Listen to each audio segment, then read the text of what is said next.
ਲਵਪ੍ਰੀਤ ਦੇ ਨਾਂ ਨੂੰ ਕੌਣ ਨਹੀਂ ਜਾਣਦਾ। ਅੱਜ ਦੁਨੀਆ ਭਰ ਦੇ ਵਿੱਚ ਲਵਪ੍ਰੀਤ ਦਾ ਨਾਂ ਉਸ ਦੁੱਖ, ਉਸ ਬੇਬਸੀ, ਉਸ ਪੀੜਾ ਦਾ ਇੱਕ ਸਿੰਬਲ ਬਣ ਚੁੱਕਾ ਕਿ ਜਿਸ ਨੌਜਵਾਨ ਨੇ ਘਰੋਂ ਲੱਖਾਂ ਰੁਪਈਏ ਵੀ ਗਵਾ ਲਏ ਔਰ ਮਾਪਿਆਂ ਦਾ ਇਕੱਲਾ ਇਕੱਲਾ ਪੁੱਤ ਆਪਣੀ ਜਾਨ ਨਹੀਂ ਗਵਾ ਬੈਠਾ। ਪਿੰਡ ਧੰਦੌਲਾ, ਜ਼ਿਲ੍ਹਾ ਬਰਨਾਲੇ ਦਾ ਲਵਪ੍ਰੀਤ ਸਿੰਘ ਲਾਡੀ ਸਿੱਧੂ, ਜਿਨੇ ਆਪਣੀ ਪਤਨੀ ਬੇਅੰਤ ਕੌਰ ਦੀ ਉਚੇਰੀ ਪੜ੍ਹਾਈ ਦੇ ਵਾਸਤੇ, ਵਿਦੇਸ਼ ਪੜ੍ਹਾਈ ਦੇ ਵਾਸਤੇ ਕਰੀਬ 30 ਲੱਖ ਰੁਪਇਆ ਆਪਣੀ ਜ਼ਮੀਨ ਤੇ ਜਿਹੜਾ ਕਰਜ਼ਾ ਲੈ ਕੇ, ਜ਼ਮੀਨ ਗਹਿਣੇ ਰੱਖ ਕੇ ਉਹਦੇ ਪੜ੍ਹਾਈ ਵਾਸਤੇ ਸਾਰਾ ਜੋ ਸਿਸਟਮ ਕੀਤਾ ਔਰ 3 ਸਾਲ ਹੋਣ ਦੇ ਬਾਅਦ ਵੀ ਉਹਦੀ ਪਤਨੀ ਨੇ ਕਿਸੇ ਵੀ ਤਰ੍ਹਾਂ ਉਹਨੂੰ ਬੁਲਾਉਣ ਜਾਂ ਉਹਨੂੰ ਕਿਸੇ ਵੀ ਤਰ੍ਹਾਂ ਹੌਸਲਾ ਨਹੀਂ ਦਿੱਤਾ ਕਿ ਮੈਂ ਤੈਨੂੰ ਬੁਲਾ ਲਵਾਂਗੀ ਜਾਂ ਆਪਾਂ ਸਾਰੀ ਜ਼ਿੰਦਗੀ ਇਕੱਠੇ ਬਿਤਾਉਣੀ ਹੈ। ਹਾਲਾਤ ਇਹ ਆ ਗਏ ਕਿ ਫੋਨ ਤੇ ਪੂਰੀ ਤਰ੍ਹਾਂ ਸੰਪਰਕ ਜਿਹੜਾ ਉਹਨੇ ਤੋੜ ਦਿੱਤਾ ਔਰ ਉਸ ਨਿਰਾਸ਼ਾ ਦੇ ਆਲਮ ਦੇ ਵਿੱਚ ਲਵਪ੍ਰੀਤ ਸਿੰਘ ਲਾਡੀ ਆਪਣੀ ਜਾਨ ਗਵਾ ਬੈਠਾ। 30 ਲੱਖ ਦੇ ਕਰੀਬ ਠੱਗੀ ਵੱਜੀ ਹੋਵੇ ਤੇ ਪੁਲਿਸ ਨੇ ਸਿਰਫ ਤੇ ਸਿਰਫ ਇੱਕ ਬੇਅੰਤ ਕੌਰ ਨੂੰ ਹੀ ਦੋਸ਼ੀ ਬਣਾਇਆ, ਬਾਕੀ ਸਾਰੇ ਪਰਿਵਾਰ ਨੂੰ ਉਹਨਾਂ ਨੇ ਬਾਹਰ ਕੱਢ ਦਿੱਤਾ। ਜਾਂ ਇਉਂ ਕਹਿ ਲਓ, ਪਰਿਵਾਰ ਨੂੰ ਇਹ ਭਰੋਸਾ ਦਿੱਤਾ ਕਿ ਜਲਦੀ ਹੀ ਅਸੀਂ ਇਨਕੁਆਇਰੀ ਕਰਕੇ ਹੋਰ ਵੀ ਜਿਹੜੇ ਦੋਸ਼ੀ ਆ ਉਹਨਾਂ ਨੂੰ ਜਾਂਚ ਦੇ ਵਿੱਚ ਸ਼ਾਮਲ ਕਰਕੇ ਜੋ ਬਣਦਾ ਪਰਚਾ ਉਹ ਵੀ ਉਹਨਾਂ ਤੇ ਕਰਾਂਗੇ। ਹੁਣ ਸਵਾਲ ਇੱਥੇ ਆਉਂਦਾ ਕਿ ਇਹੀ ਜੇ ਖੁਦਕੁਸ਼ੀ ਕਿਸੇ ਨੂੰਹ ਨੇ ਕੀਤੀ ਹੁੰਦੀ ਤਾਂ ਪੁਲਿਸ ਨੂੰ ਕੋਈ ਸੁਸਾਈਡ ਨੋਟ ਦੀ ਲੋੜ ਨਹੀਂ ਸੀ, ਪੁਲਿਸ ਨੂੰ ਕੋਈ ਗਵਾਹੀ ਦੀ ਲੋੜ ਨਹੀਂ ਸੀ। ਪੁਲਿਸ ਨੇ ਸਿਰਫ ਤੇ ਸਿਰਫ ਨੂੰਹ ਦੇ ਮਾਪਿਆਂ ਦੇ ਬਿਆਨਾਂ ਦੇ ਆਧਾਰ ਤੇ ਹੀ 304B ਡੋਰੀ ਡੈਥ, ਜੇ 7 ਸਾਲ ਵਿਆਹ ਨੂੰ ਹੋਏ ਹੁੰਦੇ ਜਾਂ ਇਸ ਤੋਂ ਵੱਧ ਹੋਏ ਹੁੰਦੇ ਤੇ 306 ਖੁਦਕੁਸ਼ੀ ਲਈ ਮਜਬੂਰ ਕਰਨ ਦਾ ਪਰਚਾ ਦਰਜ ਕਰ ਦੇਣਾ ਸੀ। ਪਰ ਹੁਣ ਮਰਨ ਵਾਲਾ ਇੱਕ ਆਦਮੀ ਹੈ, ਇੱਕ ਨੌਜਵਾਨ ਹੈ, ਇੱਕ ਪੁੱਤ ਹੈ, ਪਰ ਉਹਦੇ ਵਾਸਤੇ ਕੋਈ ਨਿਆਂ ਨਹੀਂ। ਅੱਜ ਇਹਨਾਂ ਹਾਲਾਤਾਂ ਦੇ ਵਿੱਚ ਆਦਮੀ ਦੇ ਵਾਸਤੇ ਇਨਸਾਫ ਦੀ ਜਿਹੜੀ ਹੈ ਆਸ ਬੜੀ ਦੂਰ ਨਜ਼ਰ ਆਉਂਦੀ ਹੈ। ਔਰ ਤਰਾਸਦੀ ਇਹ ਕਿ ਦੇਸ਼ ਦੇ ਵਿੱਚ ਔਰਤਾਂ ਵਾਸਤੇ ਕਮਿਸ਼ਨ, ਬੱਚਿਆਂ ਵਾਸਤੇ ਕਮਿਸ਼ਨ, ਵਾਤਾਵਰਨ ਦੀ ਰਾਖੀ ਵਾਸਤੇ ਕਮਿਸ਼ਨ, ਇੱਥੋਂ ਤੱਕ ਕਿ ਜਾਨਵਰਾਂ ਦੀ ਰਾਖੀ ਵਾਸਤੇ ਵੀ ਕਮਿਸ਼ਨ ਬਣਿਆ ਹੋਇਆ। ਪਰ ਦੁੱਖ ਦੀ ਗੱਲ ਕਿ ਦੇਸ਼ ਨੂੰ ਆਜ਼ਾਦ ਕਰਾਉਣ ਵਾਲਾ, ਆਜ਼ਾਦੀ ਨੂੰ ਬਰਕਰਾਰ ਰੱਖਣ ਵਾਲਾ ਆਦਮੀ, ਜਿਹਨੇ ਦੇਸ਼ ਦੀ ਆਜ਼ਾਦੀ ਖਾਤਰ ਲੱਖਾਂ ਕੁਰਬਾਨੀਆਂ ਕੀਤੀਆਂ ਔਰ ਦੇਸ਼ ਦੀ ਆਜ਼ਾਦੀ ਨੂੰ ਬਰਕਰਾਰ ਰੱਖਣ ਦੇ ਵਾਸਤੇ ਦੇਸ਼ ਦੀਆਂ ਸਰਹੱਦਾਂ ਦੇ ਉੱਤੇ ਬਹੁਤ ਵੱਡੀਆਂ ਕੁਰਬਾਨੀਆਂ ਕੀਤੀਆਂ, ਅੱਜ ਉਸ ਆਦਮੀ ਦੀ ਰਾਖੀ ਵਾਸਤੇ ਜਾਂ ਉਹਦੀ ਭਲਾਈ ਦੇ ਵਾਸਤੇ ਕੋਈ ਕਮਿਸ਼ਨ ਨਹੀਂ। ਹੁਣ ਸਵਾਲ ਇਹ ਹੈ ਕਿ ਆਦਮੀ ਨਾਲ ਧੱਕਾ ਨਹੀਂ ਹੁੰਦਾ ਜਾਂ ਉਹਨੂੰ ਟੌਰਚਰ ਨਹੀਂ ਕੀਤਾ ਜਾਂਦਾ। ਅੱਜ ਇੰਨੇ ਇੱਕ ਤਰਫਾ ਕਾਨੂੰਨ ਬਣ ਚੁੱਕੇ ਦੇਸ਼ ਦੇ ਵਿੱਚ। ਪਹਿਲਾਂ ਦਾਜ ਦਹੇਜ 498A ਦਾ ਕਾਨੂੰਨ ਕਿ ਜਿਹ ਤੇ ਮਰਜ਼ੀ ਦੋਸ਼ ਲਾ ਦਿਓ ਬਈ ਦਾਜ ਲਈ ਤੰਗ ਕਰਦੇ, ਸੱਸ ਵੀ ਤੰਗ ਕਰਦੀ, ਸਹੁਰਾ ਵੀ ਤੰਗ ਕਰਦਾ, ਨਨਾਣ, ਜੇਠ, ਜਠਾਣੀਆਂ ਸਾਰੇ ਹੀ ਤੰਗ ਕਰਦੇ ਆ। ਔਰ ਇਸ ਕਾਨੂੰਨ ਦੀ ਦੁਰਵਰਤੋਂ ਨੇ ਅੱਜ ਦੇਸ਼ ਵਿੱਚ ਹਾਹਾਕਾਰ ਮਚਾਈ ਹੋਈ ਹੈ। ਬਹੁਤ ਸਾਰੇ ਇਦਾਂ ਦੇ ਵੀ ਕੇਸ ਹੈ ਜਿੱਥੇ ਨੌਜਵਾਨਾਂ ਨੇ 30-30, 40-40 ਲੱਖ ਰੁਪਏ ਘਰ ਤੋਂ ਖਰਚ ਕੀਤੇ, ਕੈਨੇਡਾ, ਆਸਟ੍ਰੇਲੀਆ, ਨਿਊਜ਼ੀਲੈਂਡ ਜਾਂ ਹੋਰਨਾਂ ਮੁਲਕਾਂ ਦੇ ਵਿੱਚ ਆਪਣੀ ਵਾਈਫ ਨੂੰ ਪੜ੍ਹਾਈ ਦੇ ਵਾਸਤੇ, ਔਰ ਜਦੋਂ ਉਹ ਪੇਪਰਾਂ ਦੀ ਗੱਲ ਕਰਦੇ ਆ, ਕੋਈ ਹੋਰ ਗੱਲ ਕਰਦੇ ਆ ਤਾਂ ਦਾਜ ਦਹੇਜ ਦੇ ਪਰਚੇ ਉੱਥੋਂ ਕੈਨੇਡਾ ਬੈਠੀ ਬਹੂ ਇੱਕ ਈਮੇਲ ਕਰਦੀ ਆ, ਚਾਹੇ NRI ਵਿਭਾਗ ਨੂੰ, ਚਾਹੇ ਪੰਜਾਬ ਦੇ DGP ਸਾਹਿਬ ਨੂੰ ਜਾਂ ਹੋਰ ਜਿਹੜੀਆਂ ਅਥਾਰਟੀਆਂ ਬਣੀਆਂ, ਉਹ ਮੇਲ ਦੇ ਉੱਤੇ ਹੀ ਇੱਕ ਫਰਜ਼ੀ ਇਨਕੁਆਇਰੀਆਂ ਕਰਕੇ ਮੁੰਡੇ ਦੇ ਪਰਿਵਾਰ ਤੇ ਪਰਚਾ ਦਰਜ ਕਰ ਦਿੱਤਾ ਜਾਂਦਾ ਔਰ ਉਹ ਪਰਚਾ ਐਸਾ ਕੀਤਾ ਜਾਂਦਾ ਕਿ ਜਿਸ ਪਰਿਵਾਰ ਨੇ 30, 40, 50 ਲੱਖ ਰੁਪਇਆ ਵੀ ਗਵਾਇਆ ਹੁੰਦਾ ਉਹ ਵੀ ਰੁਲਦਾ, ਉਹਨਾਂ ਤੇ ਪਰਚੇ ਵੀ ਹੁੰਦੇ, ਜ਼ਮਾਨਤਾਂ ਲਈ ਵੀ ਉਹ ਇੱਧਰ ਉੱਧਰ ਭਟਕਦੇ ਫਿਰਦੇ ਆ। ਮੁੰਡਾ ਤਾਂ ਉਹਨਾਂ ਦਾ ਪੁੱਤ ਬਾਹਰ ਜਾਣਾ ਤਾਂ ਦੂਰ ਦੀ ਗੱਲ, ਪੁੱਤ ਦੀ ਜਾਨ ਬਚਾਉਣ ਦੇ ਲਾਲੇ ਪੈ ਜਾਂਦੇ ਆ। ਮਾਪਿਆਂ ਨੂੰ ਜੇਲ੍ਹ ਤੋਂ ਬਚਾਉਣ ਦੀ ਚਿੰਤਾ ਹੋ ਜਾਂਦੀ ਵੀ ਇਹਨਾਂ ਬੁੱਢੇ ਮਾਪਿਆਂ ਨੂੰ ਜੇਲ੍ਹ ਜਾਣ ਤੋਂ ਕਿਵੇਂ ਬਚਾਈਏ। ਉਹਦੀਆਂ ਭੈਣਾਂ, ਉਹਦੇ ਭਰਾਵਾਂ, ਉਹਦੀਆਂ ਹੋਰ ਰਿਸ਼ਤੇਦਾਰ ਜਿਹੜੇ ਉਸ ਪਰਿਵਾਰ ਦੇ ਆ, ਚਾਹੇ ਦਾਦੀ ਚਾਹੇ ਨਾਨੀ ਆ, ਉਹਨਾਂ ਨੂੰ ਵੀ 498 ਦੇ ਇਸ ਮਾਰੂ ਕਾਨੂੰਨ ਦੇ ਵਿੱਚ ਲੈ ਆਂਦਾ। ਉਸ ਤੋਂ ਬਾਅਦ ਆ ਛੇੜਖਾਨੀ ਦੇ ਤੇ ਰੇਪ ਦੇ ਕਾਨੂੰਨ ਕਿੰਨਾ ਮਿਸਯੂਜ਼ ਹੋ ਰਿਹਾ ਔਰ ਇਹ ਦੇਸ਼ ਇਦਾਂ ਦਾ ਬਣ ਚੁੱਕਾ। ਅੱਜ ਜਿੱਥੇ ਅਸੀਂ ਕੈਂਡਲ ਮਾਰਚ ਕਰ ਰਹੇ ਹਾਂ, ਇੱਥੇ IAS ਤੇ IPS ਵੀ ਇਸ ਦੇਸ਼ ਦੇ ਵਿੱਚ ਸੁਸਾਈਡ ਕਰ ਰਹੇ ਆ। ਔਰ ਇਹਨਾਂ ਹਾਲਾਤਾਂ ਦੇ ਵਿੱਚ ਨਿਆਂ ਦੀ ਆਸ ਆਦਮੀ ਵਾਸਤੇ, ਪੁਰਸ਼ ਵਾਸਤੇ ਰੱਖਣੀ ਹੈ, ਉਹ ਜਿਹੜੀ ਬੜੀ ਬੇਮਾਇਨੇ ਹੋ ਚੁੱਕੀ ਹੈ। ਸੋ ਇਹਨਾਂ ਹਾਲਾਤਾਂ ਵਿੱਚ ਨੈਸ਼ਨਲ ਤੇ ਸਟੇਟ ਕਮਿਸ਼ਨ ਫॉर ਵੂਮਨ ਬਣਨਾ ਚਾਹੀਦਾ। ਔਰ ਸਾਡਾ ਇਹ ਵੀ ਮੰਨਣਾ, ਜੇ ਇਹ ਕਮਿਸ਼ਨ ਇੱਥੇ ਬਣਿਆ ਹੁੰਦਾ ਸਟੇਟ ਲੈਵਲ ਤੇ ਰਾਸ਼ਟਰੀ ਪੱਧਰ ਤੇ ਨੈਸ਼ਨਲ ਕਮਿਸ਼ਨ ਫॉर ਮੈਨ ਬਣਿਆ ਹੁੰਦਾ, ਤਾਂ ਸ਼ਾਇਦ ਇਸ ਮਾਸੂਮ ਨੌਜਵਾਨ ਨੂੰ ਆਪਣੀ ਜਾਨ ਨਾ ਗਵਾਉਣੀ ਪੈਂਦੀ। ਉਹ ਵੀ ਆਪਣੀ ਦਰਖਾਸਤ ਇਸ ਕਮਿਸ਼ਨ ਦੇ ਚੇਅਰਮੈਨ ਤੱਕ, ਜਿੱਦਾਂ ਮਹਿਲਾ ਕਮਿਸ਼ਨ ਦੇ ਚੇਅਰਮੈਨ ਮੈਡਮ ਮਨੀਸ਼ਾ ਗੁਲਾਟੀ ਜੀ ਹੈ, ਇੱਦਾਂ ਹੀ ਮੈਨ ਕਮਿਸ਼ਨ ਹੁੰਦਾ ਤੇ ਉਹਦਾ ਵੀ ਕੋਈ ਚੇਅਰਮੈਨ ਹੁੰਦਾ, ਉਹਦੇ ਤੱਕ ਆਪਣੀ ਦਰਖਾਸਤ ਦਿੱਤੀ ਜਾਂਦੀ ਤੇ ਸ਼ਾਇਦ ਕੋਈ ਨਾ ਕੋਈ ਸੁਣਵਾਈ ਹੁੰਦੀ, ਕੋਈ ਨਿਆਂ ਦੀ ਆਸ ਹੁੰਦੀ। ਹੁਣ ਸਵਾਲ ਇਹ ਹੈ ਕਿ ਆਦਮੀ ਵਾਸਤੇ ਕੋਈ ਐਸਾ ਫਰੰਟ ਹੀ ਨਹੀਂ, ਆਦਮੀ ਵਾਸਤੇ ਕੋਈ ਐਸੀ ਮਿਨਿਸਟਰੀ, ਕੋਈ ਐਸਾ ਆਯੋਗ ਨਹੀਂ ਕਿ ਜਿੱਥੇ ਉਹ ਆਪਣੇ ਨਿਆਂ ਦੀ ਗੱਲ ਕਰ ਸਕੇ। ਔਰ ਜਦੋਂ ਉਹਨੂੰ ਨਜ਼ਰ ਆਉਂਦਾ ਕਿ ਮੈਨੂੰ ਕੋਈ ਨਿਆਂ ਨਹੀਂ ਮਿਲਣਾ, ਮੇਰੇ ਨਾਲ ਧੱਕਾ ਹੋ ਜਾਣਾ, ਮੇਰੇ ਪਰਿਵਾਰ ਨਾਲ ਧੱਕਾ ਹੋ ਜਾਣਾ, ਤੇ ਸਵਾਏ ਸੁਸਾਈਡ ਦੇ ਉਹਨੂੰ ਕੋਈ ਨਜ਼ਰ ਨਹੀਂ ਆਉਂਦਾ। ਹੁਣ ਅੱਜ ਦਾ ਇਹ ਕੈਂਡਲ ਮਾਰਚ, ਜਿੱਥੇ ਲਵਪ੍ਰੀਤ ਦੇ ਪਰਿਵਾਰ ਨੂੰ ਇਨਸਾਫ ਦੀ ਮੰਗ ਕਰਦੇ ਆ, ਉੱਥੇ ਉਹਦੀ ਆਤਮਿਕ ਸ਼ਾਂਤੀ ਦੀ ਗੱਲ ਕਰਦੇ ਆ। ਔਰ ਨਾਲ ਦੀ ਨਾਲ ਲਵਪ੍ਰੀਤ ਵਰਗੇ ਹਜ਼ਾਰਾਂ ਜਿਹੜੇ ਨੌਜਵਾਨ, ਜਿਹੜੇ ਅੱਜ ਕਰੋੜਾਂ ਰੁਪਈਏ, ਜੇ ਘੱਟੋ ਘੱਟ 15 ਤੋਂ 20 ਹਜ਼ਾਰ ਨੌਜਵਾਨ ਵੀ ਆ, ਤਾਂ ਉਹ ਕਰੋੜਾਂ ਰੁਪਈਏ, ਅਰਬਾਂ ਰੁਪਈਏ ਬਣਦੇ ਆ, ਜਿਹੜੇ ਵਿਦੇਸ਼ੀ ਠੱਗ ਲਾੜੀਆਂ ਲੈ ਕੇ ਚਲੇ ਗਈਆਂ। ਔਰ ਉਸ ਤੋਂ ਬਾਅਦ ਕੋਈ ਉਹਨਾਂ ਦੀ ਸੁਣਵਾਈ ਨਹੀਂ ਹੋ ਰਹੀ। ਔਰ ਮੁੰਡੇ ਭਟਕਦੇ ਫਿਰਦੇ ਆ ਕਿ ਸਾਡੀ ਕੋਈ ਸੁਣਵਾਈ ਹੋਵੇ, ਪਰ ਕੋਈ ਸੁਣਵਾਈ ਕਰਨ ਵਾਲੀ ਅਥਾਰਟੀ ਨਹੀਂ, ਕੋਈ ਉਹਨਾਂ ਦੀ ਗੱਲ ਨਹੀਂ ਸੁਣ ਲਿਆ। ਸੋ ਇਹਨਾਂ ਹਾਲਾਤਾਂ 'ਚ ਕਿਸੇ ਵੀ ਮਜਬੂਰ, ਲਾਚਾਰ ਤੇ ਬੇਬਸ ਨੌਜਵਾਨ ਦੇ ਕੋਲ ਖੁਦਕੁਸ਼ੀ ਰਹਿ ਜਾਂਦੀ ਹੈ, ਭਾਵੇਂ ਕਿ ਖੁਦਕੁਸ਼ੀ ਕਿਸੇ ਮਸਲੇ ਦਾ ਹੱਲ ਨਹੀਂ। ਇੱਥੇ ਬਹੁਤ ਸਾਰੇ ਐਸੇ ਵੀ ਨੌਜਵਾਨ ਆਏ ਆ ਬਿਲਕੁਲ ਮੇਰੇ ਨਾਲ ਹੀ ਖੜੇ ਆ, ਇਹਨਾਂ ਨੇ ਵੀ ਆਸਟ੍ਰੇਲੀਆ, ਕੈਨੇਡਾ ਦੇ ਵਾਸਤੇ 35-35, 40-40 ਲੱਖ ਰੁਪਇਆ ਲਾਇਆ। ਔਰ ਕਈ ਸਾਲ ਹੋ ਗਏ ਉਡੀਕਦਿਆਂ ਨੂੰ, ਪਰ ਉਹ ਉੱਥੇ ਜਾ ਕੇ ਫੋਨ ਬੰਦ ਕਰ ਦਿੱਤੇ ਜਾਂਦੇ, ਬਲੌਕ ਲਿਸਟ ਵਿੱਚ ਪਾ ਦਿੱਤਾ ਜਾਂਦਾ, ਔਰ ਉਲਟਾ ਧਮਕੀਆਂ ਦਿੱਤੀਆਂ ਜਾਂਦੀਆਂ ਵੀ ਜੇ ਦੁਬਾਰਾ ਕੈਨੇਡਾ, ਆਸਟ੍ਰੇਲੀਆ, ਨਿਊਜ਼ੀਲੈਂਡ ਜਾਂ ਅਮਰੀਕਾ ਜਾਂ ਇੰਗਲੈਂਡ ਆਉਣ ਦੀ ਗੱਲ ਕੀਤੀ ਤਾਂ ਤੇਰੇ ਪਰਿਵਾਰ ਦੇ ਉੱਤੇ ਦਾਜ ਦਾ ਝੂਠਾ ਪਰਚਾ ਕਰਵਾ ਦੇਵਾਂਗੇ। ਸੋ ਇਹਨਾਂ ਹਾਲਾਤਾਂ ਦੇ ਵਿੱਚ ਰਿਸ਼ਤਿਆਂ ਦਾ ਤਾਣਾ ਬਾਣਾ ਬੜਾ ਕਮਜ਼ੋਰ ਹੋ ਗਿਆ, ਔਰ ਐਸਾ ਇੱਕ ਧੰਦਾ ਬਣ ਗਿਆ ਬਹੁਤ ਸਾਰੇ ਪਰਿਵਾਰਾਂ ਵਾਸਤੇ। ਮੈਂ ਇਹ ਨਹੀਂ ਕਹਿੰਦਾ ਹਰ ਲੜਕੀ ਮਾੜੀ ਹੁੰਦੀ ਹੈ, ਬਹੁਤ ਸਾਰੀਆਂ ਔਰਤਾਂ, ਬਹੁਤ ਸਾਰੀਆਂ ਲੜਕੀਆਂ ਬੜੀਆਂ ਸਤਿਕਾਰਯੋਗ ਹੈ, ਬੜੀਆਂ ਸੰਸਕਾਰੀ ਆ, ਪਰਿਵਾਰਕ ਮਰਿਆਦਾ 'ਚ ਰਹਿਣ ਵਾਲੀਆਂ।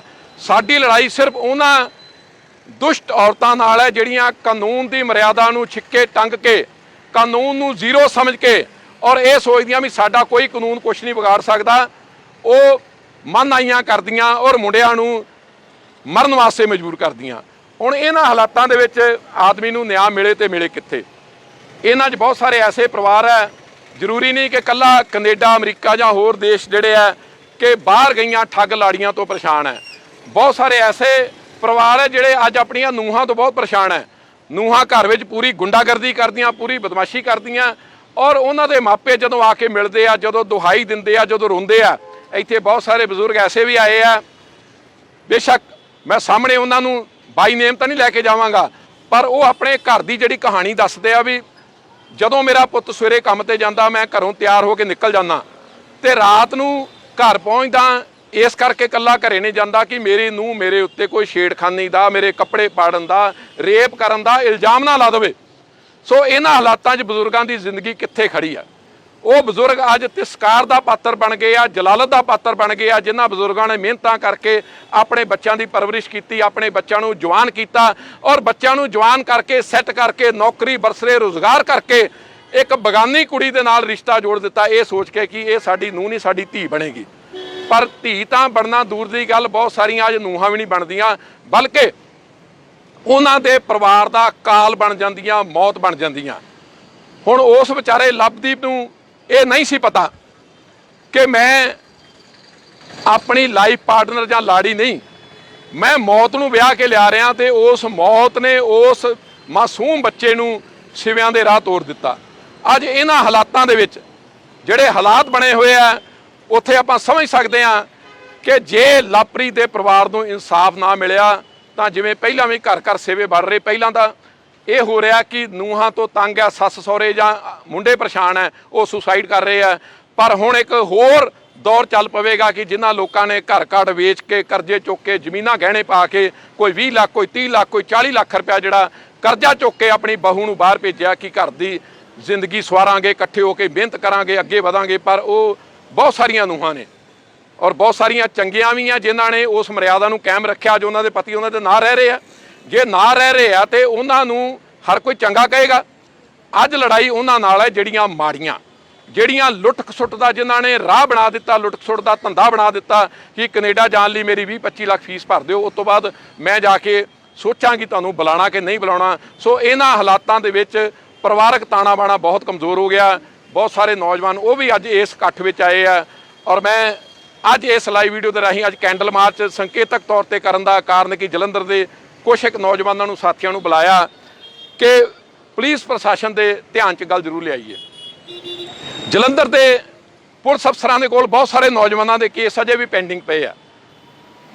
ਕੀ ਇਹਨਾਂ ਨੂੰ ਉਦੋਂ ਤੁਸੀਂ ਸੱਚ ਮੰਨੋਗੇ ਜਦੋਂ ਇਹ ਨੌਜਵਾਨ ਵੀ ਆਪਣੀਆਂ ਜਾਨਾਂ ਗਵਾ ਲੈਣਗੇ, ਕੋਈ ਸਰਫਾਸ ਖਾਏਗਾ, ਕੋਈ ਖੁਦਕੁਸ਼ੀ ਕਰੇਗਾ ਜਾਂ ਆਪਣੀ ਆਪ ਨੂੰ ਖਤਮ ਕਰੇਗਾ? ਸੋ ਨਿਆਂ ਤਾਂ ਉਹ ਹੈ ਜਿਹੜਾ ਇਹਨਾਂ ਨੂੰ ਜਿਉਂਦਿਆਂ ਜੀ ਮਿਲ ਜਾਵੇ। ਇੱਕ ਤਾਂ ਇਹਨਾਂ ਦੇ ਘਰੋਂ ਲੱਖਾਂ ਰੁਪਈਏ ਚਲੇ ਗਏ, ਇਹਨਾਂ ਦੇ ਘਰਾਂ ਦੀ ਬਰਬਾਦੀ ਹੋ ਗਈ ਔਰ ਉਸ ਤੋਂ ਬਾਅਦ ਕੋਈ ਇਹਨਾਂ ਦੀ ਗੱਲ ਵੀ ਸੁਣਨ ਨੂੰ ਤਿਆਰ ਨਹੀਂ। ਸੋ ਇਹਨਾਂ ਹਾਲਾਤਾਂ ਦੇ ਵਿੱਚ ਮੈਂ ਸਮਝਦਾ ਪੁਲਿਸ ਪ੍ਰਸ਼ਾਸਨ ਦੀ ਇਹ ਜ਼ਿੰਮੇਵਾਰੀ ਬਣ ਜਾਂਦੀ ਹੈ ਕਿ ਇਹਨਾਂ ਨੌਜਵਾਨਾਂ ਨੂੰ ਇਨਸਾਫ ਦੀ ਗੱਲ ਕਰੀਏ। ਆ ਜਿਹੜੇ ਸਾਹਮਣੇ ਦੇਖ ਰਹੇ ਨੌਜਵਾਨ, ਇਹਨਾਂ ਦੇ ਕੇਸ ਵੀ ਇਸੇ ਤਰ੍ਹਾਂ ਪੈਂਡਿੰਗ ਪਏ ਆ, ਜਲੰਧਰ ਜ਼ਿਲ੍ਹੇ ਨਾਲ ਹੀ ਸੰਬੰਧਿਤ ਹੈ ਔਰ 25-30 40-40 ਲੱਖ ਰੁਪਇਆ ਲਾ ਲਿਆ ਇਹਨਾਂ ਨੇ, ਪਰ ਕੋਈ ਇਹਨਾਂ ਦੀ ਗੱਲ ਸੁਣਨ ਨੂੰ ਤਿਆਰ ਨਹੀਂ। ਸੋ ਮੈਂ ਮਾਨਯੋਗ ਸੀਪੀ ਸਾਹਿਬ ਜਲੰਧਰ ਉਹਨਾਂ ਨੂੰ ਵੀ ਬੇਨਤੀ ਕਰਾਂਗਾ ਕਿ ਇੱਦਾਂ ਦੇ ਕੇਸ ਬਹੁਤ ਸਾਰੇ ਤੁਹਾਡੇ ਮਤਹਿਤ ਜਿਹੜੇ ਅਫਸਰ ਆ ਉਹਨਾਂ ਦੇ ਕੋਲ ਪੈਂਡਿੰਗ ਪਏ ਆ, ਉਹਨਾਂ ਕੇਸਾਂ ਦੀ ਨਿਰਪੱਖ ਇਨਕੁਆਇਰੀ ਕਰਾ ਕੇ ਜਿਹੜੇ ਦੋਸ਼ੀ ਆ ਉਹਨਾਂ ਨੂੰ ਕਾਨੂੰਨ ਦੇ ਦਾਇਰੇ 'ਚ ਲਿਆਂਦਾ ਜਾਵੇ, ਜੋ ਬਣਦੀ ਸਜ਼ਾ ਉਹਨਾਂ ਨੂੰ ਦਿੱਤੀ ਜਾਵੇ। ਜਲਦੀ ਹੀ ਲਵਪ੍ਰੀਤ ਦੇ ਪਰਿਵਾਰ ਨੂੰ ਵੀ ਅਸੀਂ ਇੱਥੇ ਜਲੰਧਰ ਵਿੱਚ ਪੰਜਾਬ ਪ੍ਰੈਸ ਕਲੱਬ ਵਿੱਚ ਲਿਆ ਕੇ ਮੀਡੀਆ ਦੇ ਰਾਹੀਂ ਉਹਨਾਂ ਦਾ ਪੱਖ ਸਾਹਮਣੇ ਰੱਖਾਂਗੇ, ਕਿਉਂਕਿ ਅੱਜ ਜਿਹੜੇ ਹਾਲਾਤ ਉਹਨਾਂ ਦੇ ਬਣ ਗਏ ਆ, ਘਰ ਸੁਨਸਾਨ ਹੋ ਗਿਆ, ਇਕੱਲਾ ਇਕਲੌਤਾ ਪੁੱਤ ਦੁਨੀਆ ਤੋਂ ਚਲਾ ਗਿਆ, ਜ਼ਮੀਨ ਸਾਰੀ ਗਹਿਣੇ ਪੈ ਗਈ ਔਰ ਉਸ ਘਰ ਦਾ ਪੂਰੀ ਤਰ੍ਹਾਂ ਇੱਕ ਤਰ੍ਹਾਂ ਕਹਿ ਸਕਦੇ ਹਾਂ ਬਰਬਾਦੀ ਹੋ ਗਈ ਉਸ ਘਰ ਦੀ, ਤੇ ਸਵਾਏ ਰੋਣ ਧੋਣ ਦੇ ਸਵਾਏ ਫਰਿਆਦ ਕਰਨ ਦੇ ਉਹਨਾਂ ਦੇ ਕੋਲ ਕੋਈ ਹੋਰ ਰਸਤਾ ਨਹੀਂ ਰਹਿ ਗਿਆ। ਔਰ ਮੈਂ ਬੇਨਤੀ ਕਰਾਂਗਾ ਸਾਰਿਆਂ ਨੂੰ ਜਿਹੜੇ ਲਾਈਵ ਵੀਡੀਓ ਦੇਖ ਰਹੇ ਇਸ ਵੀਡੀਓ ਨੂੰ ਵੱਧ ਤੋਂ ਵੱਧ ਸ਼ੇਅਰ ਕਰੋ, ਕਿਉਂਕਿ ਲੜਾਈ ਇਕੱਲੇ ਲਵਪ੍ਰੀਤ ਨਹੀਂ, ਲੜਾਈ ਸਮਾਜ ਦੇ ਵਿੱਚ ਬਣੇ ਇੱਕ ਤਰਫਾ ਕਾਨੂੰਨਾਂ ਦੇ ਅੱਤਵਾਦੀ। ਇਹ 498 ਜਿਵੇਂ ਗੱਲ ਆ ਰਿਹਾ ਸੀ ਦੇਸ਼ ਕਾਨੂੰਨ, ਮਾਨਯੋਗ ਸੁਪਰੀਮ ਕੋਰਟ ਨੂੰ ਆਉਣ ਦਾ ਰਿਕਾਰਡ 2 ਵਾਰ ਕਾਨੂੰਨੀ ਅੱਤਵਾਦ ਲੀਗਲ ਟੈਰਰਿਜ਼ਮ ਦਾ ਦਰਜਾ ਦੇ ਚੁੱਕੀ ਹੈ। ਉਹਦੇ ਬਾਵਜੂਦ ਕੋਈ ਸੁਣਵਾਈ ਨਹੀਂ ਹੋ ਰਹੀ, ਇਸ ਕਾਨੂੰਨ ਵਿੱਚ ਕੋਈ ਸੋਧ ਨਹੀਂ ਹੋ ਰਹੀ ਔਰ ਮੈਂ ਸਮਝਦਾ ਕਿ ਜਿੰਨਾ ਚਿਰ ਇਸ ਕਾਨੂੰਨ ਵਿੱਚ ਸੋਧ ਨਹੀਂ ਹੁੰਦੀ, ਕਾਨੂੰਨ ਕੱਲਾ ਨੂੰ ਪੱਖੀ ਨਾ ਬਣਾਏ ਜਾਣ, ਕਾਨੂੰਨ ਪਰਿਵਾਰਾਂ ਨੂੰ ਦੇਖ ਕੇ ਬਣਾਏ ਜਾਣ ਕਿ ਜਿਹੜਾ ਗਲਤ ਹੈ ਉਹਨੂੰ ਸਜ਼ਾ ਹੋਣੀ ਚਾਹੀਦੀ ਹੈ। ਔਰ ਸਾਡੀ ਜਥੇਬੰਦੀ ਇਸ ਗੱਲ ਦੀ ਵੀ ਮੁੱਦਈ ਹੈ ਕਿ NRI ਜਿਹੜੇ ਲਾੜੇ ਵੀ ਕੋਈ ਠੱਗੀ ਕਿਸੇ ਨਾਲ ਮਾਰਦੇ ਆ, ਕਿਸੇ ਨਾਲ ਧੋਖਾ ਕਰਦੇ ਆ, ਉਹਨਾਂ ਨੂੰ ਸਜ਼ਾ ਹੋਣੀ ਚਾਹੀਦੀ ਆ, ਹੋ ਵੀ ਰਹੀ ਆ, ਤੇ ਜਿਹੜੇ ਬੱਚੇ ਉਹ ਵੀ ਸਜ਼ਾ ਦੇ ਦਾਇਰੇ 'ਚ ਲਿਆਓ ਬਸ਼ਰਤੇ ਲੜਕੀ ਦਾ ਪੱਖ ਸੱਚਾ ਹੋਵੇ। ਔਰ ਇੱਥੇ ਤਾਂ ਸਪਸ਼ਟ ਨਜ਼ਰ ਆ ਰਿਹਾ ਕਿ 25 30 40 50 ਲੱਖ ਦੀ ਟ੍ਰਾਂਜੈਕਸ਼ਨ ਇੱਕ ਨੰਬਰ 'ਚ ਹੁੰਦੀ ਆ ਔਰ ਉਸ ਤੋਂ ਬਾਅਦ ਕੋਈ ਸੁਣਵਾਈ ਨਹੀਂ। ਔਰ ਮੈਂ ਸਮਝਦਾ ਪੁਲਿਸ ਪ੍ਰਸ਼ਾਸਨ ਨੂੰ ਵੀ ਇਹ ਸਮਝਣਾ ਚਾਹੀਦਾ। ਮੈਨੂੰ ਯਾਦ ਆ 4 ਸਾਲ ਪਹਿਲਾਂ ਖਰੜ ਦੇ ਇੱਕ ਡਿਪਟੀ ਸਾਹਿਬ ਨੇ, ਇੱਕ DSP ਨੇ ਆਪਣੀ ਘਰਵਾਲੀ ਤੋਂ ਪਰੇਸ਼ਾਨ ਹੋ ਕੇ ਖੁਦਕੁਸ਼ੀ ਕੀਤੀ, ਸਾਰੇ ਮੀਡੀਆ 'ਚ ਆਇਆ ਔਰ ਉਹਨੇ ਸੁਸਾਈਡ ਨੋਟ ਵਿੱਚ ਕੀ ਲਿਖਿਆ ਕਿ ਮੇਰੀ ਲਾਸ਼ ਨੂੰ ਮੇਰੀ ਘਰਵਾਲੀ ਵੀ ਹੱਥ ਨਾ ਲਾਵੇ। ਅੱਜ ਕਿੰਨੇ ਪੁਲਿਸ ਮੁਲਾਜ਼ਮ ਹੈ ਜਿਹੜੇ ਇਹਨਾਂ ਝੂਠੇ ਕੇਸਾਂ ਦਾ ਸਾਹਮਣਾ ਕਰ ਰਹੇ ਆ, ਕਿੰਨੇ ਆਰਮੀ ਦੇ ਵਿੱਚ ਪੈਰਾਮਿਲਟਰੀ ਫੋਰਸਾਂ ਵਿੱਚ ਜਿਹੜੇ ਇਹਨਾਂ ਝੂਠੇ ਮੁਕੱਦਮਿਆਂ ਦੇ ਵਿੱਚ ਫਸ ਕੇ ਆਪਣੀ ਜ਼ਿੰਦਗੀ ਨੂੰ ਨਰਕ ਬਣਾ ਚੁੱਕੇ ਆ। ਸੋ ਇਸ ਕੈਂਡਲ ਮਾਰਚ ਦੇ ਰਾਹੀਂ ਜਿੱਥੇ ਲਵਪ੍ਰੀਤ ਦੀ ਵਿਛੜੀ ਆਤਮਾ ਦੀ ਆਤਮਿਕ ਸ਼ਾਂਤੀ ਦੀ ਅਰਦਾਸ ਕਰਦੇ ਆ, ਉੱਥੇ ਉਹਨਾਂ ਦੇ ਪਰਿਵਾਰ ਨੂੰ ਇਨਸਾਫ ਦੇ ਵਾਸਤੇ ਔਰ ਦੂਜਾ ਪੰਜਾਬ ਸਰਕਾਰ ਨੂੰ ਇਹ ਬੇਨਤੀ ਹੈ ਕਿ ਅਜਿਹੀਆਂ ਠੱਗ ਲਾੜੀਆਂ ਨੂੰ ਦੇ ਵਾਸਤੇ ਕੋਈ ਕਾਨੂੰਨ ਬਣਾਇਆ ਜਾਵੇ, ਉਹਨਾਂ ਦੇ ਪਾਸਪੋਰਟ ਰੱਦ ਕੀਤੇ ਜਾਣ ਔਰ ਉਹਨਾਂ ਨੂੰ ਡਿਪੋਰਟ ਕਰਾਉਣ ਦੇ ਵਾਸਤੇ ਜਿਹੜੀ ਯੋਗ ਕਾਰਵਾਈ ਕੀਤੀ ਜਾਵੇ, ਤਾਂ ਹੀ ਇਹ ਜਿਹੜੀਆਂ ਖੁਦਕੁਸ਼ੀਆਂ ਹੋ ਰਹੀਆਂ, ਜਾਨਾਂ ਜਾ ਰਹੀਆਂ ਨੌਜਵਾਨਾਂ ਦੀਆਂ, ਇਹਨਾਂ ਨੂੰ ਬਚਾਇਆ ਜਾ ਸਕਦਾ। ਕਿਉਂਕਿ ਹਰ 7 ਮਿੰਟ ਬਾਅਦ ਭਾਰਤ ਸਰਕਾਰ ਦੀ ਜਿਹੜੀ ਏਜੰਸੀ NCRB ਉਹਦੇ ਮੁਤਾਬਕ ਹਰ 7 ਮਿੰਟ ਬਾਅਦ ਇੱਕ ਨੌਜਵਾਨ ਸੁਸਾਈਡ ਕਰ ਰਿਹਾ। ਸਾਲ ਦੀਆਂ 94,000 ਜਿਹੜੇ ਮਾਵਾਂ ਦੇ ਪੁੱਤ ਹੈ ਖੁਦਕੁਸ਼ੀਆਂ ਕਰ ਰਹੇ ਆ, ਕਿਉਂਕਿ ਉਹਨਾਂ ਨੂੰ ਕੋਈ ਸਮਾਜ ਵਿੱਚੋਂ ਕੋਈ ਸਪੋਰਟ ਨਹੀਂ ਮਿਲਦੀ, ਪੁਲਿਸ ਵਿੱਚੋਂ, ਨਿਆਇਕ ਪ੍ਰਣਾਲੀ ਵਿੱਚੋਂ ਜਾਂ ਆਲਾ ਦੁਆਲਾ ਜਿੰਨਾ ਸਾਡਾ ਵਾਤਾਵਰਨ ਬਣ ਚੁੱਕਾ ਉੱਥੋਂ ਉਹਨਾਂ ਦੀ ਕੋਈ ਸੁਣਵਾਈ ਨਹੀਂ ਹੁੰਦੀ। ਸੁਣਵਾਈ ਨਾ ਹੋਣ ਕਾਰਨ ਉਹਨਾਂ ਨੂੰ ਲੱਗਦਾ ਕਿ ਮੌਤ ਹੀ ਇੱਕ ਸੁਖਾਲਾ ਰਸਤਾ ਆਪਣੇ ਮਾਪਿਆਂ ਨੂੰ ਬਚਾਉਣ ਦੇ ਵਾਸਤੇ, ਆਪਣੀਆਂ ਭੈਣਾਂ ਆਪਣੇ ਭਰਾਵਾਂ ਤੇ ਹੋਰ ਰਿਸ਼ਤੇਦਾਰਾਂ ਨੂੰ ਬਚਾਉਣ ਦੇ ਵਾਸਤੇ ਉਹ ਸੁਸਾਈਡ ਦਾ ਰਸਤਾ ਹੀ ਅਪਣਾਉਂਦੇ ਆ। ਔਰ ਇਹ ਸੁਸਾਈਡ ਕਿਸੇ ਵੀ ਸਿਵਲਾਈਜ਼ ਸੁਸਾਇਟੀ ਦੇ ਮੂੰਹ ਦੇ ਉੱਤੇ ਕਾਲਾ ਧੱਬਾ। ਇਹ ਖੁਦਕੁਸ਼ੀਆਂ ਬੰਦ ਹੋਣੀਆਂ ਚਾਹੀਦੀਆਂ। ਇਹ ਖੁਦਕੁਸ਼ੀਆਂ ਦੇ ਨਾਲ ਪਰਿਵਾਰਾਂ ਦੇ ਪਰਿਵਾਰ ਉੱਜੜ ਰਹੇ ਆ। ਸੋ ਮੈਂ ਆਸ ਕਰਦਾ ਕਿ ਪੁਲਿਸ ਪ੍ਰਸ਼ਾਸਨ ਤੱਕ ਵੀ ਸਾਡੀ ਗੱਲ ਜ਼ਰੂਰ ਪਹੁੰਚੇਗੀ। ਸੀਪੀ ਸਾਹਿਬ ਨੂੰ ਇੱਕ ਵਾਰ ਫੇਰ ਬੇਨਤੀ ਕਰਦੇ ਆ ਕਿ ਤੁਹਾਡੇ ਮੁਤਹਿਦ ਅਫਸਰਾਂ ਦੇ ਕੋਲ ਬਹੁਤ ਸਾਰੀਆਂ ਦਰਖਾਸਤਾਂ ਐਸੀਆਂ ਜਿਹੜੀਆਂ ਠੱਗ NRI ਲਾੜੀਆਂ ਉਹਨਾਂ ਦੇ ਖਿਲਾਫ ਪਈਆਂ, ਉਹਨਾਂ ਦਾ ਜਲਦੀ ਤੋਂ ਜਲਦੀ ਔਨ ਮੈਰਿਟ ਨਿਆਂ ਦੇ ਮੁਤਾਬਕ ਉਹਦਾ ਨਿਪਟਾਰਾ ਕੀਤਾ ਜਾਵੇ। ਕਈ ਮਹੀਨੇ ਹੋ ਗਏ, ਇੱਕ ਨੌਜਵਾਨ ਦੱਸ ਰਿਹਾ 6 ਮਹੀਨੇ ਹੋ ਗਏ, ਇੱਕ 8 ਮਹੀਨੇ ਹੋ ਗਏ। ਇੰਨੀਆਂ ਲੰਮੀਆਂ ਦਰਖਾਸਤਾਂ ਜਿਹੜੀਆਂ ਉਹ ਕਿਤੇ ਨਾ ਕਿਤੇ ਪੁਲਿਸ ਪ੍ਰਸ਼ਾਸਨ ਤੇ ਵੀ ਸਵਾਲ ਖੜੇ ਕਰਦੀਆਂ। ਸੋ ਉਹਨਾਂ ਦਰਖਾਸਤਾਂ ਨੂੰ ਨਿਪਟਾਉਣ ਦੇ ਵਾਸਤੇ ਛੇਤੀ ਹੀ ਅਸੀਂ ਇਹਨਾਂ ਨੌਜਵਾਨਾਂ ਦਾ ਇੱਕ ਵਫਦ ਲੈ ਕੇ ਮੀਡੀਆ ਨੂੰ ਨਾਲ ਲੈ ਕੇ ਸੀਪੀ ਸਾਹਿਬ ਨੂੰ ਮਿਲਣ ਜਾਵਾਂਗੇ ਔਰ ਉਹਨਾਂ ਦੇ ਧਿਆਨ 'ਚ ਲਿਆਵਾਂਗੇ ਕਿ ਆਹ ਦਰਖਾਸਤਾਂ ਫਲਾਂ ਅਫਸਰਾਂ ਦੇ ਕੋਲ ਪੈਂਡਿੰਗ ਹੈ ਔਰ ਇਹਨਾਂ ਦੇ ਨਿਆਂ ਵਾਸਤੇ ਜ਼ਰੂਰ ਜਲਦੀ ਤੋਂ ਜਲਦੀ ਕੋਈ ਨਾ ਕੋਈ ਪ੍ਰਬੰਧ ਕੀਤਾ ਜਾਵੇ। ਹੁਣ ਆਪਾਂ ਸਾਰਿਆਂ ਨੇ ਇਸੇ ਤਰ੍ਹਾਂ ਲਵਪ੍ਰੀਤ ਦੀ ਜਿਹੜੀ ਤਸਵੀਰ ਹੈ, ਜਿਹੜਾ ਵਿਛੜਿਆ ਵੀਰ ਸਾਡੇ ਵਿੱਚੋਂ, ਉਹਦੀ ਆਤਮਿਕ ਸ਼ਾਂਤੀ ਦੇ ਵਾਸਤੇ ਔਰ ਜਿਹੜੀ ਮਿਸਾਲ ਉਹ ਦੇ ਕੇ ਗਿਆ ਲੜਨ ਦੇ ਵਾਸਤੇ। ਲਵਪ੍ਰੀਤ ਤੇ ਜ਼ਰੂਰ ਚਲਾ ਗਿਆ, ਪਰ ਇੱਕ ਬੇਸ਼ੱਕ ਖੁਦਕੁਸ਼ੀ ਕੋਈ ਸਹੀ ਰਸਤਾ ਨਹੀਂ, ਖੁਦਕੁਸ਼ੀ ਬਹੁਤ ਮੰਦਭਾਗਾ ਫੈਸਲਾ, ਪਰ ਲਵਪ੍ਰੀਤ ਦੇ ਮੌਤ ਨੇ ਇੱਕ ਐਸੇ ਹਾਲਾਤ ਬਣਾ ਦਿੱਤੇ ਕਿ ਅੱਜ ਪੂਰੀ ਦੁਨੀਆ ਦੇ ਵਿੱਚ ਇਹਨਾਂ ਠੱਗ ਲਾੜੀਆਂ ਦੀ ਚਰਚਾ ਕੀਤੀ ਜਾ ਰਹੀ ਹੈ। ਇਹ ਉਹ ਵਿਛੜਿਆ ਬੱਚਾ ਲਵਪ੍ਰੀਤ ਜਿਹੜਾ ਆਪ ਤੇ ਆਪਣੀ ਜਾਨ ਦੇ ਗਿਆ, ਪਰ ਹਜ਼ਾਰਾਂ ਲੱਖਾਂ ਲੋਕਾਂ ਦੇ ਵਾਸਤੇ ਆਸ ਦੀ ਇੱਕ ਕਿਰਨ ਜਗਾ ਗਿਆ ਔਰ ਅੱਜ ਉਹ ਹਜ਼ਾਰਾਂ ਲੱਖਾਂ ਲੋਕ ਉਸ ਮੰਚ ਤੇ ਖੜੇ ਹੋ ਰਹੇ ਆ, ਉਸ ਫਰੰਟ ਤੇ ਖੜੇ ਹੋ ਰਹੇ ਆ। ਜਲਦੀ ਹੀ ਅਸੀਂ ਪੰਜਾਬ ਦੇ ਹਰ ਸ਼ਹਿਰ ਵਿੱਚ, ਹਰ ਜ਼ਿਲ੍ਹੇ ਵਿੱਚ ਇਦਾਂ ਦੇ ਕੈਂਡਲ ਮਾਰਚ, ਇਦਾਂ ਦੀ ਜਾਗਰਣ ਦੀ ਜਿਹੜੀ ਹੈ ਅਭਿਆਨ ਸ਼ੁਰੂ ਕਰਨ ਜਾ ਰਹੇ ਆ, ਤਾਂ ਜੋ ਜਿਹੜੇ ਲੋਕ ਘਰਾਂ ਵਿੱਚ ਅੰਦਰ ਘੁੱਟ-ਘੁੱਟ ਕੇ ਮਰ ਰਹੇ ਆ, ਘਰਾਂ ਦੇ ਅੰਦਰ ਪਿਸ ਰਹੇ ਆ। ਕਿਉਂਕਿ ਮੈਨੂੰ ਲੱਗਦਾ ਜੇ ਲਵਪ੍ਰੀਤ ਵੀ ਕਿਤੇ ਨਾ ਕਿਤੇ ਆਪਣਾ ਦੁੱਖ ਦਰਦ ਆਪਣੇ ਪਰਿਵਾਰਾਂ ਨੂੰ, ਆਪਣੇ ਯਾਰਾਂ ਦੋਸਤਾਂ ਨੂੰ ਜਾਂ ਕਿਸੇ ਸੰਸਥਾ ਨੂੰ ਬਿਆਨ ਕਰਦਾ ਤਾਂ ਸ਼ਾਇਦ ਇਹ ਹਾਲਾਤ ਨਾ ਬਣਦੇ।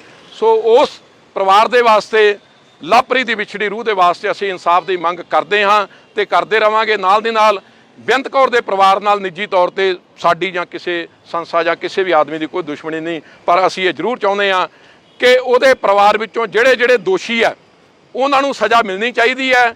ਜਿਹੜੇ ਬੇਦੋਸ਼ੀ ਹੈ ਉਹਨਾਂ ਤੇ ਕੋਈ ਵੀ ਆਂਚ ਨਹੀਂ ਆਉਣੀ ਚਾਹੀਦੀ, ਪਰ ਦੋਸ਼ੀ ਕਿਸੇ ਵੀ ਕੀਮਤ ਤੇ ਬਖਸ਼ੇ ਨਾ ਜਾਣ। ਸੋ ਤਾਂ ਹੀ ਜਿਹੜਾ ਨਿਆਂ ਉਸ ਪਰਿਵਾਰ ਨੂੰ ਮਿਲ ਸਕਦਾ। ਸੋ ਇਸ ਲਾਈਵ ਵੀਡੀਓ ਦੇ ਰਾਹੀਂ ਮੈਂ ਹੋਰ ਵੀ ਨੌਜਵਾਨਾਂ ਨੂੰ ਬੇਨਤੀ ਕਰਾਂਗਾ ਕਿ ਵੱਧ ਤੋਂ ਵੱਧ ਇਕੱਠੇ ਹੋਵੋ, ਆਪਣੇ ਜ਼ਿਲ੍ਹਿਆਂ ਵਿੱਚ ਇਸ ਤਰ੍ਹਾਂ ਲੋਕਾਂ ਨੂੰ ਇਕੱਤਰ ਕਰੋ, ਕਿਉਂਕਿ ਮੈਨੂੰ ਇਹ ਲੱਗਦਾ ਇਹ ਗਿਣਤੀ ਸੈਂਕੜੇ ਨਹੀਂ ਹਜ਼ਾਰਾਂ ਵਿੱਚ ਹੈ। ਕੱਲੇ ਜਲੰਧਰ ਵਿੱਚ ਇਦਾਂ ਦੇ ਸੈਂਕੜੇ ਕੇਸ ਹੈ ਤੇ ਪੂਰੇ ਪੰਜਾਬ 'ਚ 20 ਤੋਂ 25,000 ਐਸੇ ਕੇਸ ਹੋਣਗੇ। ਜੇ ਉਹ 20-25 ਹਜ਼ਾਰ ਨੌਜਵਾਨ ਇਕੱਠੇ ਹੋ ਕੇ ਤਹੀਆ ਕਰ ਲੈਣ ਕਿ ਅਸੀਂ ਨਿਆਂ ਦੀ ਮੰਗ ਕਰਨੀ ਆ, ਨਿਆਂ ਦੀ ਆਪਾਂ ਗੱਲ ਕਰਨੀ ਆ, ਤਾਂ ਮੇਰਾ ਖਿਆਲ ਹੈ ਕੋਈ ਐਸੀ ਗੱਲ ਨਹੀਂ ਜਿਹੜੀ ਤੁਹਾਡੇ ਏਕੇ ਦੇ ਸਾਹਮਣੇ ਖੜ ਜਾਵੇ। ਲੜਾਈ ਇਕੱਠੇ ਹੋ ਕੇ ਲੜੀਏ, ਕੱਲੇ ਲੜਦੇ ਰਵਾਂਗੇ, ਖੁਦਕੁਸ਼ੀਆਂ ਕਰਦੇ ਰਵਾਂਗੇ, ਮਰਦੇ ਰਵਾਂਗੇ ਤਾਂ ਸਾਰੀ ਜ਼ਿੰਦਗੀ ਆਪਣੇ ਮਾਪਿਓ ਦੀ ਜ਼ਿੰਦਗੀ ਤੁਸੀਂ ਨਰਕ ਬਣਾ ਕੇ ਜਾਓਗੇ, ਆਪਣੀਆਂ ਭੈਣਾਂ ਦੀ ਜ਼ਿੰਦਗੀ ਨਰਕ ਬਣਾ ਕੇ ਜਾਓਗੇ, ਆਪਣੇ ਹੋਰ ਪਰਿਵਾਰ ਨੂੰ ਐਡਾ ਵੱਡਾ ਗਮ ਦੇ ਜਾਓਗੇ ਕਿ ਜਿਹੜਾ ਦੁੱਖ ਸਾਰੀ ਜ਼ਿੰਦਗੀ ਖਤਮ ਨਹੀਂ ਹੋ ਸਕਦਾ, ਉਹਦਾ ਕੋਈ ਹੱਲ ਕੋਈ ਨਹੀਂ। ਸੋ ਸਾਰੇ ਨੌਜਵਾਨਾਂ ਨੂੰ ਬੇਨਤੀ ਹੈ, ਚਾਹੇ ਉਹ NRI ਠੱਗ ਲਾੜੀਆਂ ਦੇ ਸ਼ਿਕਾਰ ਹੈ, ਚਾਹੇ ਇੱਥੇ ਰਹਿ ਰਹੀਆਂ ਉਹਨਾਂ ਦੇ ਘਰ ਦੀਆਂ ਨੂੰਹਾਂ ਬਹੂਆਂ ਉਹਨਾਂ ਨਾਲ ਤਸ਼ੱਦਦ ਕਰ ਰਹੀਆਂ, ਮਾਨਸਿਕ ਤੌਰ ਤੇ ਟੌਰਚਰ ਕਰ ਰਹੀਆਂ, ਉਹਨਾਂ ਨੂੰ ਇਹੀ ਬੇਨਤੀ ਕਰਾਂਗਾ ਕਿ ਖੁਦਕੁਸ਼ੀ ਦਾ ਰਾਹ ਨਾ ਅਪਣਾਓ। ਆਓ ਇਕੱਠੇ ਹੋ, ਸਾਡੀ ਜਥੇਬੰਦੀ ਪੰਜਾਬ ਯੂਥ ਕਲੱਬ ਆਰਗੇਨਾਈਜੇਸ਼ਨ, ਉਹਦੇ ਨਾਲ ਸੰਪਰਕ ਕਰੋ। ਆਪਾਂ ਰਲ ਕੇ ਸਾਰੇ ਇਸ ਚੀਜ਼ ਦਾ ਸੰਘਰਸ਼ ਕਰੀਏ ਕਿ ਸਮਾਜ ਵਿੱਚ ਜਿਹੜੀ ਇੱਕ ਤਰਫਾ ਮਾਈਂਡਸੈਟ ਬਣਿਆ ਕਿ ਮੁੰਡਾ ਹਮੇਸ਼ਾ ਗਲਤ ਹੋਏਗਾ ਔਰ ਕੁੜੀ ਹਰ ਕੇਸ 'ਚ ਸਹੀ ਹੋਏਗੀ, ਇਹ ਕਦੀ ਹੋ ਨਹੀਂ ਸਕਦਾ। ਕਿਉਂਕਿ ਜੇ ਮਹਿਲਾ ਕਮਿਸ਼ਨ ਵੀ ਬਣਿਆ ਤਾਂ ਮੁੰਡੇ ਦੇ ਪਰਿਵਾਰ ਵਿੱਚ ਉਹਦੀ ਮਾਂ, ਉਹਦੀ ਭੈਣ, ਉਹਦੀ ਨਾਨੀ, ਦਾਦੀ, ਚਾਚੀ, ਤਾਈ, ਇਹ ਵੀ ਤੇ ਔਰਤਾਂ ਹੀ ਆ। ਇਹਨਾਂ ਔਰਤਾਂ ਦੇ ਨਿਆਂ ਦੀ ਗੱਲ ਵੀ ਮਹਿਲਾ ਕਮਿਸ਼ਨ ਨੂੰ ਕਰਨੀ ਚਾਹੀਦੀ ਹੈ। ਪਰ ਮੇਰਾ ਇਹ ਮੰਨਣਾ ਕਿ ਸ਼ਾਇਦ ਇਹੋ ਜਿਹੀ ਸੁਣਵਾਈ ਕਿਤੇ ਘੱਟ ਹੀ ਹੋ ਰਹੀ ਹੈ। ਸੋ ਮੈਡਮ ਗੁਲਾਟੀ ਜੀ ਨੂੰ ਵੀ ਬੇਨਤੀ ਹੈ ਕਿ ਉਹਨਾਂ ਪਰਿਵਾਰਾਂ ਤੱਕ ਵੀ ਪਹੁੰਚ ਕਰੀਏ। ਅਸੀਂ ਵੀ ਤੁਹਾਡੇ ਕੋਲ ਲੈ ਕੇ ਆ ਜਾਵਾਂਗੇ। ਬਹੁਤ ਸਾਰੇ ਕੇਸ ਹੈ ਕਿ ਜਿੱਥੇ ਬੁੱਢੇ ਮਾਂ-ਬਾਪ ਤੇ ਪਤੀ ਉਹ ਘਰੋਂ ਬਾਹਰ ਕਿਰਾਏ ਤੇ ਰਹਿ ਰਹੇ ਆ ਜਾਂ ਕਿਤੇ ਰਿਸ਼ਤੇਦਾਰ ਕੋਲ ਰਹਿ ਰਹੇ ਆ ਤੇ ਬਹੂ ਰਾਣੇ ਨੇ ਮਕਾਨ ਤੇ ਕੋਠੀ ਤੇ ਕਬਜ਼ਾ ਕੀਤਾ। ਸੋ ਇਹ ਤੇ ਕਿਸੇ ਤਰ੍ਹਾਂ ਤਰਕਸੰਗਤ ਨਹੀਂ, ਕੋਈ ਨਿਆਂ ਨਹੀਂ ਕਿ ਬਹੂ ਕੋਠੀ ਤੇ ਵੀ ਕਬਜ਼ਾ ਕਰ ਜਾਵੇ, ਅਦਾਲਤਾਂ 'ਚ ਕੇਸ ਲਾ ਕੇ ਖਰਚਾ ਵੀ ਲੈ ਲਵੇ, ਤਾਂ ਫਿਰ ਉੱਥੇ ਮੁੰਡੇ ਜਾਂ ਉਹਦੇ ਮਾਪਿਓ ਦੇ ਕੋਲ ਰਸਤਾ ਕੋਈ ਨਹੀਂ ਰਹਿ ਜਾਂਦਾ ਸਵਾਈ ਖੁਦਕੁਸ਼ੀ ਦੇ। ਸੋ ਆਓ ਇਕੱਠੇ ਹੋ ਕੇ ਜਥੇਬੰਦੀ ਨਾਲ ਜੁੜੀਏ। ਜਥੇਬੰਦੀ ਦਾ ਸੰਪਰਕ ਨੰਬਰ ਜਿਹੜਾ ਹੈ ਉਹ 9815417421 9814174021 ਤੇ ਤੁਸੀਂ ਸੰਪਰਕ ਕਰੋ। ਜ਼ਰੂਰ ਆਪਾਂ ਇਕੱਠੇ ਹੋ ਕੇ ਲੜਾਈ ਲੜਾਂਗੇ, ਕਿਉਂਕਿ ਮੌਤ ਤੋਂ ਬਾਅਦ ਲੜਾਈ ਰਹਿ ਨਹੀਂ ਜਾਂਦੀ। ਜਿਉਂਦੇ ਜੀ ਆਪਾਂ ਲੜ ਸਕਦੇ ਹਾਂ। ਆ ਸਾਹਮਣੇ ਨੌਜਵਾਨ, ਇਹਦੇ ਨਾਲ ਵੀ ਇਸੇ ਤਰ੍ਹਾਂ ਹੋਇਆ, ਪਰ ਇਹਨੇ ਜੋ ਤਹਈਆ ਕੀਤਾ ਕਿ ਮੈਂ ਖੁਦਕੁਸ਼ੀ ਨਹੀਂ ਕਰਾਂਗਾ ਬਲਕਿ ਮੈਂ ਲੜਾਂਗਾ। ਸੋ ਐਸੀ ਸੋਚ ਸਾਰੇ ਲੋਕਾਂ 'ਚ ਹੋਣੀ ਚਾਹੀਦੀ। ਹੋਰ ਵੀ ਨੌਜਵਾਨ ਜਿਹੜੇ ਆਏ ਆ, ਇਹ ਇੱਕ ਨੌਜਵਾਨ ਆਸਟ੍ਰੇਲੀਆ, ਇਹਦੀ ਵਾਈਫ 20 ਲੱਖ ਦੇ ਕਰੀਬ ਇਸ ਪਰਿਵਾਰ ਨੇ ਕੈਨੇਡਾ ਦਾ ਕੇਸ ਹੈ। ਬਹੁਤ ਵੱਡੀ ਰਕਮ, ਲੱਖਾਂ ਰੁਪਏ ਇਹਨਾਂ ਦੇ ਪਰਿਵਾਰ ਨੇ ਲਾ ਦਿੱਤੇ, ਪਰ ਅੱਜ ਹਾਲਾਤ ਫਿਰ ਉਹੀ ਆ ਗਏ ਕਿ ਕੋਈ ਸੁਣਨ ਨੂੰ ਤਿਆਰ ਨਹੀਂ। ਸੋ ਉਹਨਾਂ ਸਾਰੇ ਨੌਜਵਾਨਾਂ ਨੂੰ ਬੇਨਤੀ ਹੈ ਵੀ ਆਓ ਇਕੱਠੇ ਹੋਈਏ। ਇਹ ਫੋਟੋ ਵੀ ਲੈ ਕੇ ਆਏ ਆ, ਦੇਖ ਸਕਦੇ ਹੋ ਤੁਸੀਂ। ਨਹੀਂ ਤਾਂ ਕਿਸੇ ਦਾ ਦਿਲ ਨਹੀਂ ਕਰਦਾ ਕਿ ਆਪਣੇ ਪਰਿਵਾਰ ਦੀਆਂ ਨਿੱਜੀ ਫੋਟੋ ਸ਼ੇਅਰ ਕਰੇ, ਪਰ ਜਦੋਂ ਪਰਿਵਾਰ ਦੀ ਉਹ ਬਣਾਈ ਹੋਈ ਬਹੂ ਰਾਣੀ, ਜਿਹਨੂੰ ਪਰਿਵਾਰ ਦੀ ਖਾਨਦਾਨ ਦੀ ਇੱਜ਼ਤ ਬਣਾਉਂਦੇ, ਜੇ ਉਹੀ ਤਮਾਸ਼ਾ ਬਣਾਉਣ ਲੱਗ ਪਵੇ ਤਾਂ ਫਿਰ ਰਸਤਾ ਕੋਈ ਨਹੀਂ ਰਹਿ ਜਾਂਦਾ। ਸੋ ਇਹ ਸੰਘਰਸ਼ ਲਗਾਤਾਰ ਜਾਰੀ ਰਹੇਗਾ। ਸਾਰਿਆਂ ਨੂੰ ਬੇਨਤੀ ਹੈ ਕਿ ਆਓ ਇਕੱਠੇ ਹੋਈਏ। ਜਿੱਥੇ ਜਿੱਥੇ ਆਪ ਆਪਣੇ ਜ਼ਿਲ੍ਹੇ 'ਚ ਤੁਸੀਂ ਸੰਘਰਸ਼ ਕਰ ਲਓ, ਜ਼ਰੂਰੀ ਨਹੀਂ ਵੀ ਸਾਡੀ ਜਥੇਬੰਦੀ ਕਰੇਗੀ, ਤੁਸੀਂ ਆਪਣੀਆਂ ਜਥੇਬੰਦੀਆਂ ਖੜੀਆਂ ਕਰੋ, ਜਾਂ ਘੱਟੋ ਘੱਟ ਠੱਗ ਲਾੜੀਆਂ ਜਿਹੜੀਆਂ NRI ਉਹਨਾਂ ਦੀ ਠੱਗੀ ਦਾ ਸ਼ਿਕਾਰ ਹੋਏ, ਪੰਜਾਬ ਲੈਵਲ ਤੇ ਇੱਕ ਆਪਣੀ ਸੰਸਥਾ ਖੜੀ ਕਰ ਲਓ, ਇਕੱਠੇ ਹੋ ਕੇ ਲੜਾਈ ਲੜੋ। ਅਸੀਂ ਵੀ ਤੁਹਾਡੇ ਨਾਲ ਆ। ਬਹੁਤ ਸਾਰੇ ਲੋਕ ਆ ਜਿਹੜੇ ਤੁਹਾਡੇ ਨਾਲ ਤੁਰਨਾ ਚਾਹੁੰਦੇ, ਤੁਹਾਡਾ ਸਾਥ ਦੇਣਾ ਚਾਹੁੰਦੇ ਆ। ਸੋ ਆਓ ਹੁਣ ਇਸੇ ਤਰ੍ਹਾਂ ਆਪਾਂ ਲਾਪਰੀ ਦੀ ਤਸਵੀਰ ਦੇ ਅੱਗੇ ਕੈਂਡਲ ਸ਼ਮਾ ਰੋਸ਼ਨ ਕਰਕੇ ਉਸ ਵਿਛੜੀ ਰੂਹ ਨੂੰ, ਜਿੱਥੇ ਆਪਾਂ ਆਤਮਿਕ ਸ਼ਾਂਤੀ ਦੀ ਅਰਦਾਸ ਕਰਨੀ ਹੈ, ਉੱਥੇ ਉਹਦੇ ਪਰਿਵਾਰ ਦੇ ਵੀ ਇਨਸਾਫ ਦੀ ਗੱਲ ਕਰੀਏ।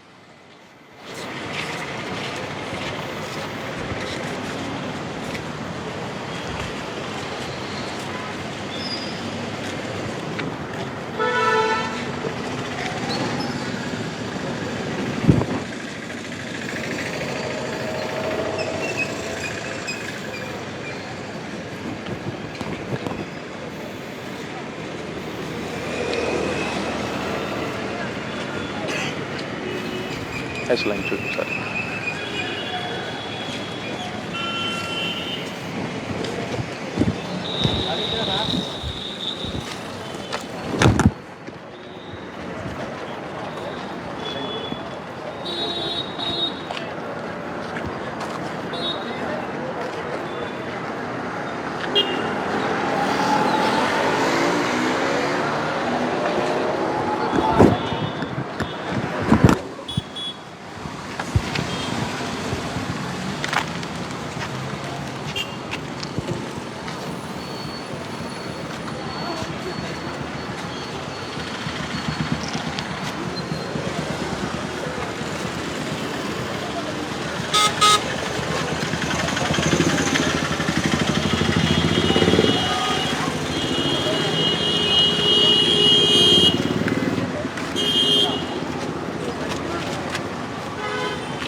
Kayo?